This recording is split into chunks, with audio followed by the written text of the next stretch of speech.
Hey everybody, welcome back to Hacking the Headlines. In today's video, I wanted to share this interview that I came across from Larry McDonald, who was a congressman back in the 70s and early 80s, but he also tried to be a whistleblower who was speaking out against the establishment of the New World Order, or the One World Government. And much of what he said that would happen has indeed taken place in recent years, such as a push for liberalism and socialism, also that they can bring about the one world government through things like foreign relations and the United Nations. So here he's sitting down with Pat Buchanan and Tom Braden, who both talk down to him and try to make him look like a crazy conspiracy theorist. And sadly, only 3 months after this interview, Larry McDonald died after the plane he was traveling in was shot down over Russia. And this is why most people have never even heard of him, because he was taken out before he got the chance to spread the word. So I think it's important to remember his legacy and also show people how long this plan for a new world order has been going on, and that there's nothing new under the sun. You know, they've been using the same old tricks since the beginning of time, and it's only now, after decades of brainwashing and programming the masses, they're closer to success than ever before. So anyway, here's the interview so you can see it for yourself. And I do apologize for the poor audio quality. It's an old interview from 1983, and this is the best clip I could find. So here it is. Mr. McDonald, I'm not a conspirator. I think even Buchanan would vouch for that. Well, you are a member of the Robert Council on Welch. Foreign Relations. Robert Welch. No, I don't think so. Yeah, I'm a member of the Council on Foreign Relations. Is that a conspiracy? Well, you've certainly. Well, let me just tell you what Newsweek says this. The John Birch Society considers communism only one arm of a master conspiracy in which socialist American insiders are plotting to establish world government. Now, it also says, and here's Director John McManus, that's your public relations director, saying that former Secretary of State Alexander Haig and CIA Director William Casey are two of these master conspirators who are plotting to establish world government. Now, what do you that kind of silly, asinine statement is what makes people laugh at the John Birch Society. Well, Tom, I'm sure being a long-standing member of the Rockefeller apparatus and as a member of the Council on Foreign Relations of long-standing, you're fully aware that there is an elitist core in this country that has seen value in subsidizing communism, of protecting communism. It has? Sure. You're accusing me of subsidizing communism? No, I'm saying because that I happen to belong to there is an elite core study group? No, wait a minute. There is an elite core in this country that has dominated American society. Well, I'm not one of Well, them. let me Trilateral Commission. The Trilateral Commission, Council on Foreign Relations. State Department, I suppose? Well, let's face it, they've dominated the State Department for 40 years, and pretty much openly All right, so. but what are they trying to do? Well, their objective is to try to bring about a gradual transition in our society, a dissolving of sovereignty, and a moving steadily to the left on the political spectrum. Well, who are they? Belief, the elitist groups that I mentioned, particularly key individuals and policymakers in the Council on Is the Foreign International Relations. Monetary Fund part of this? Well, I would say the International Monetary Fund has certainly been set up for the purpose of facilitating that transfer of sovereignty and transfer of wealth on the road. All right, we to elected something. Mr. Conservative. Let me just finish the point, because otherwise we're going to have a lot of unanswered questions. That you are looking at a group that has worked to bring about a dissolution of national sovereignties on the road to world government. And certainly you're familiar with local Professor Carroll Quigley, who has been part of your club, in which he admitted all this. And he said in his book, Tragedy and Hope, the only thing I disagree is that we've worked to keep it a secret. And you see Arthur Schlesinger Jr. writing way back in 1947, says, yes, this is the hidden policy of America.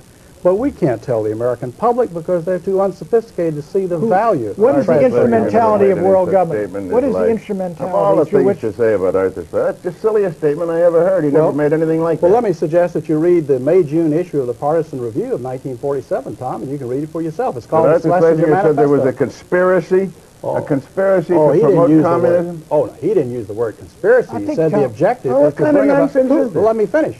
I'll tell you. He said that the objective, the secret policy, which we can't tell the American public because they're not sophisticated enough to see the value, is that through a steady result of erosion of new deals, we bring the American society steadily to the left. All right. And through a sound concept of benign containment, we merge into the vital center of the socialist left. Those are his words, not mine. You think John Kennedy was a member of that No, conspiracy? let me ask you this. The World Federalist Movement in the post-war era contained a lot of people who eventually broke with it, and a lot of people thought the UN in the post-war era looked toward world government. Sure. Indeed they did, up until 48, 49. But a lot of them said, look, we were utopian, that's over and done with. We can't move. And a lot of them came in Kennedy's government. Schlesinger was in there when they were fighting in Vietnam, launched the effort in Vietnam. Schlesinger was behind the Bay of Pigs. In other words, look, isn't there some move that occurred in the post-war era that now has been dissipated because nobody believes in the utopian ideal of world government anymore? Well, I think there are those that realize that moving straight from a prototype of the United Nations into world government perhaps is tactically impossible. But phasing out increasingly national sovereignty into regional government and phasing out sovereignties into international treaties in multiple areas could be a route. The whole movement toward, quote, interdependence. Yes. NATO is part of the conspiracy? Well, there are certainly elements in NATO. There are people in NATO who are very strongly dedicated to the defense of the West. But at the same time, you find in NATO a steady dissolution. You find a growing weakness as a NATO policy dominated by State Department policies that has not worked. Well, it's a regional grouping, and I think, therefore, it may be suspect by the John Birch Society. We're talking with Congressman Larry McDonald, who has recently been elevated, I guess, to chairmanship of the John Birch Society, succeeding Robert Welch. We'll be back in a minute.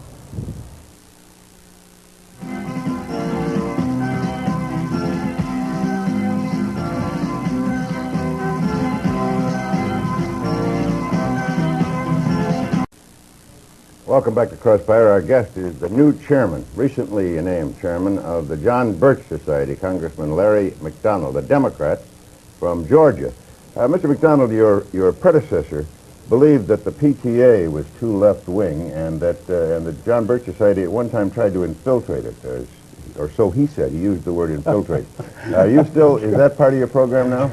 Well, I think when the PTA comes out in its program for the test ban treaty, and when the PTA comes out for gun control, and comes out for obviously national legislative programs that have been linked with liberaldom, having nothing to do with education of our children, I think many people are wondering what in the world is the PTA doing, and that includes members of the John Birch Society. Well, I wonder about you.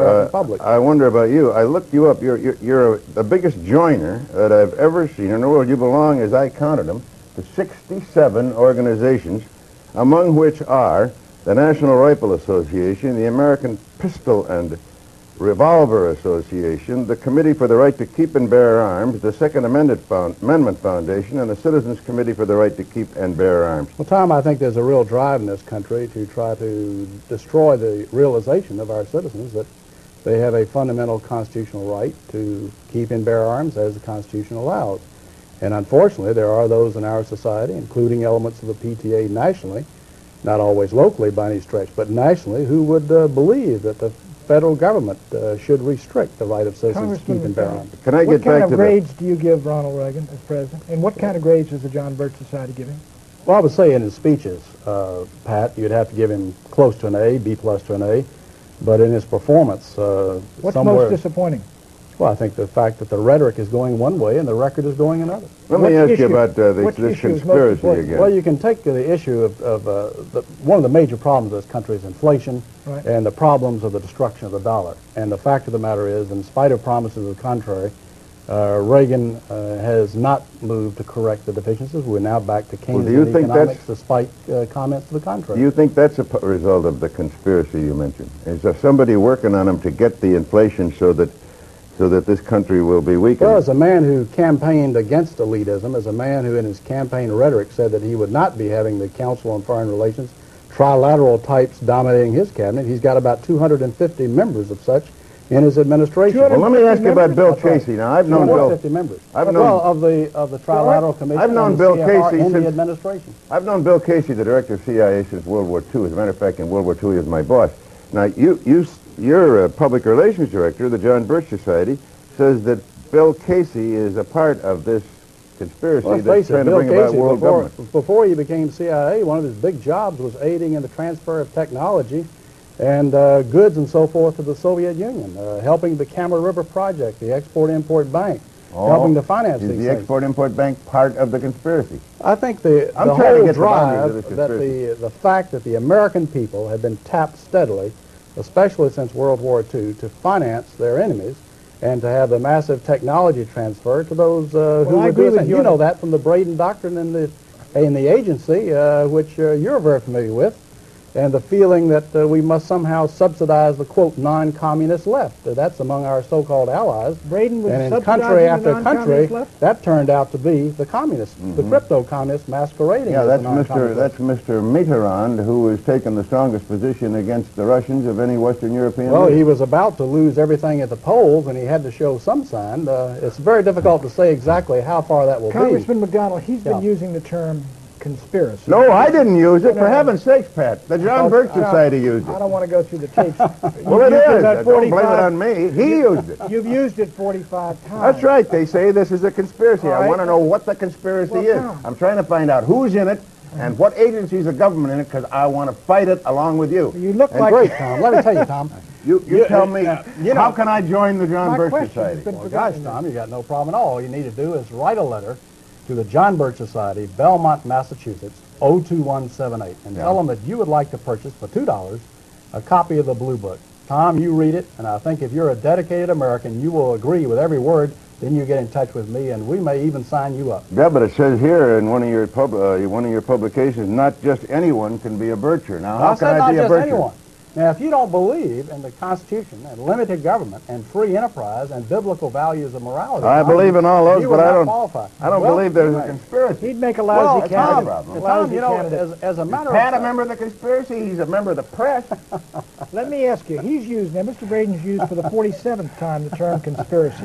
Now let me ask you seriously, when you use people like Casey, who's on the Council on Foreign Relations, David Rockefeller's Trilateral Commission, what do you mean, or do you mean, is that your term, the term conspiracy?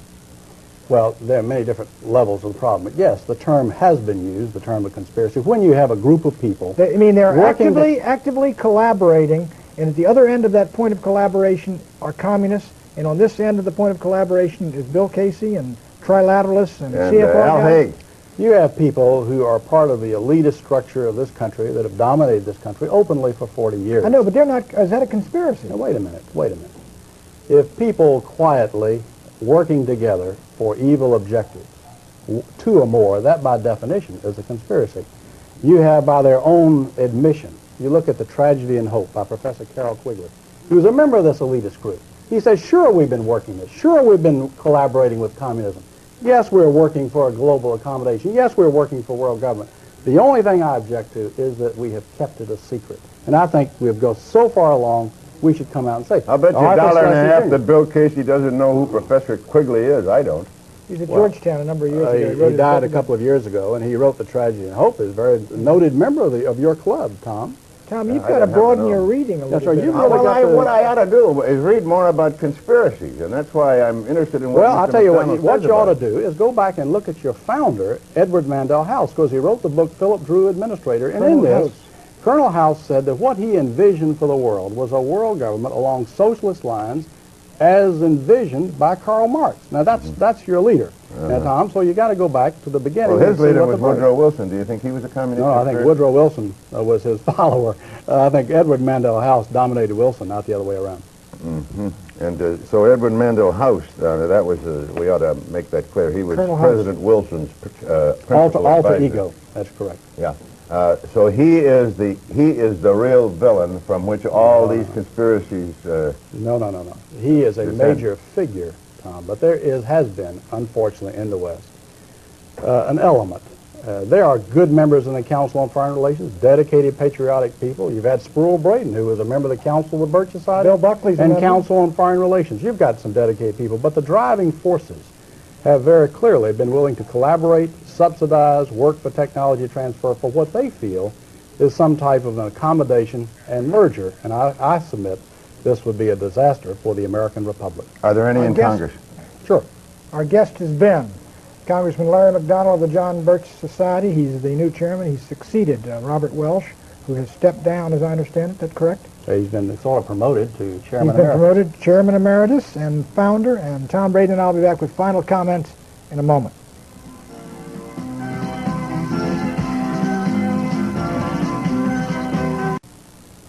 Pat, I just want to tell you, I think some of the people who served in the Nixon White House are good, clean, upstanding, patriotic Americans. And some of them, on the other hand, are suspect. And I'm just going to have Larry McDonald, the head of the Birch Society, take a look at some of those people, and I wonder if he might find you. Tom, where I disagree, There's something going on here. I disagree with Congressman McDonald is the idea of conspiracy with you and your friends. I think it's more of a herding instinct. The direction you've been moving in, inertia, carries you further and further. But I do think this. That slogan, get the U.S. out of the UN and the UN out of the U.S., looks better and better every day, doesn't it? Maybe they were ahead of their time on that one. No, Pat, I think we got to have communications with the world, and the UN makes me mad too, but I don't think it's a part of the great conspiracy which extends from Bill Casey and Al Haig all the way to communism. Well, I think that Larry McDonald's a patriot. I think he's wrong about the conspiracy, but he's probably less wrong about what he says about this country than the guy I'm talking to. Okay, so there it is, guys. I found that interview to be really interesting and telling, especially the part where he just calls Tom Braden out for being a part of it and pretty much telling him that he knows he's playing dumb because Tom Braden is a part of the Rockefeller Group. So, you know, everything he said was pretty much right on. Now, I don't think he saw the bigger picture of it, of where they are ushering in this communist model, not for the sake of communism, but for the sake of ushering in the Antichrist. And they are just using communism as a shield or a veil to cover up their true intentions. But I still found a lot of value in what he said, so I thought I would share it with you guys and get your thoughts on it. So make sure to leave your comments below, and don't forget to hit that like button on your way out. I'll be talking to you guys real soon. Thanks for watching, everyone, and I hope you're having a great day.